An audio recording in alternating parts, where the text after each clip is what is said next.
Hello everyone, my name is Annalisa and I'm here today on behalf of the World Writers Association to talk about the types of narrators we have in fiction. So first of all we have the first person narrator.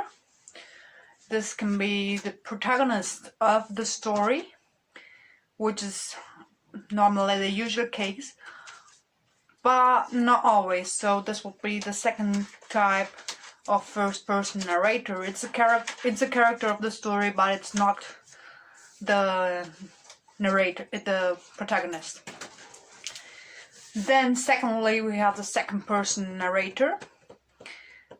This is actually not so common, but it does exist. So the second person narrator will use the pronouns of the second person, such as you,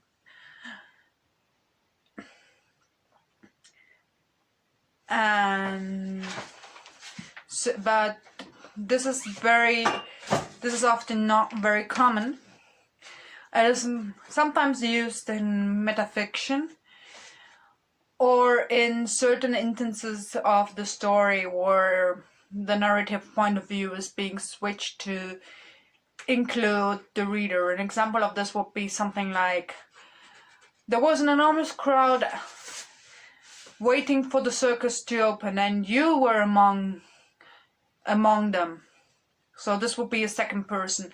It's very difficult to maintain a second person point of view throughout a story or a novel, unless of course you are writing a book of self-help or instructions.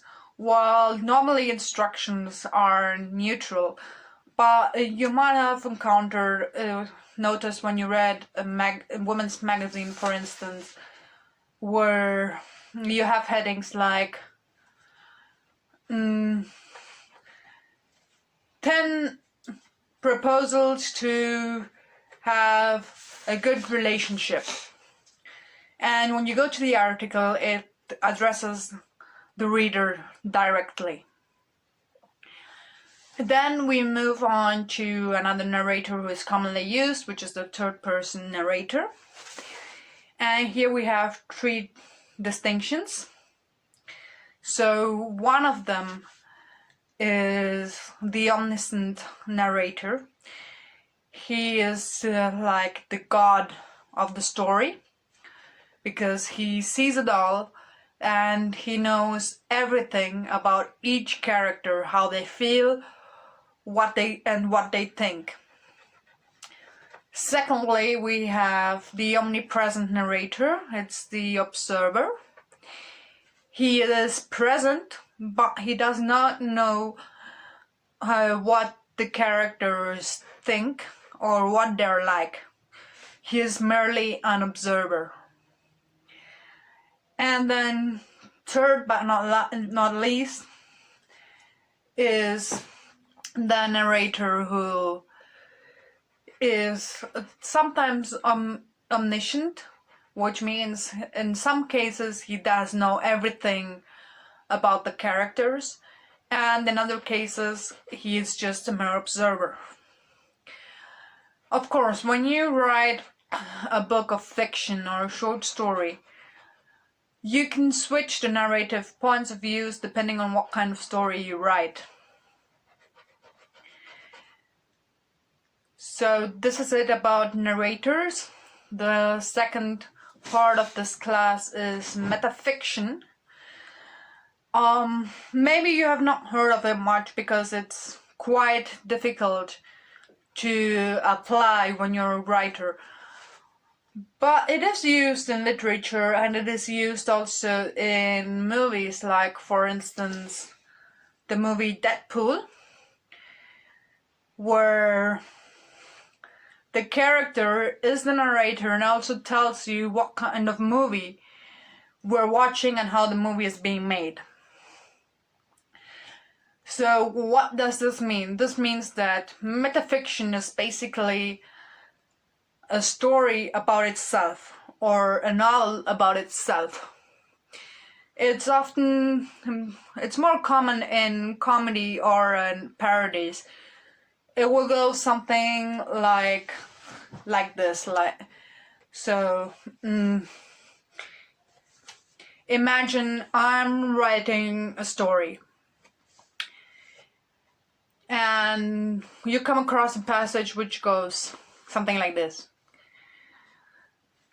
Dear reader, I hope to not disappoint you, but I'm warning you that this book is a series of catastrophic events. So basically here the narrator is telling us what the story or the novel is about. Another example could be the book series of a series of unfortunate events, where we have the narrator Lemony Snicket, who constantly warns the reader not to continue reading because all the events are gonna be end in misfortune.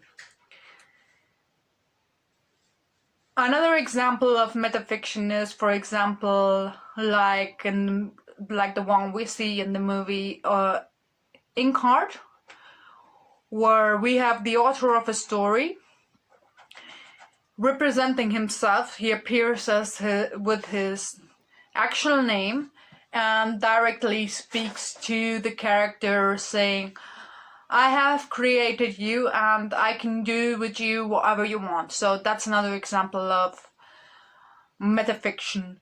Other works of metafiction are the novel Tristram Shandy, where the writer tries to write a novel portraying a realistic life, where we have pages which are blank, pages which are completely black, which kind of tries to aim to tell the story of a person from the moment he's born till the moment he dies.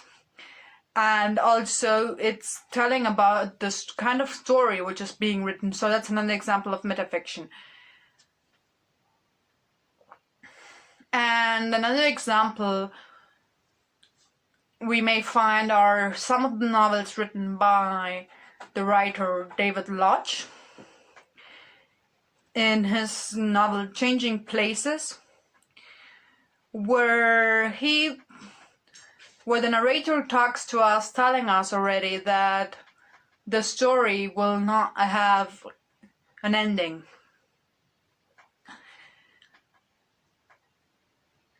Another example is, for instance, in Stage Plays,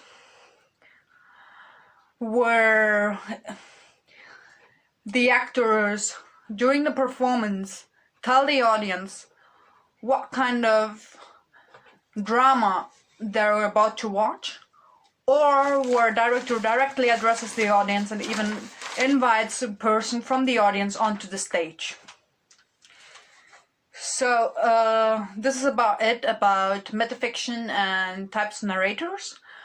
I hope you enjoyed this explanation, and for comments and suggestions, please add them in the comment box below, and I will go through the comments and be happy to answer all your questions and go through your suggestions.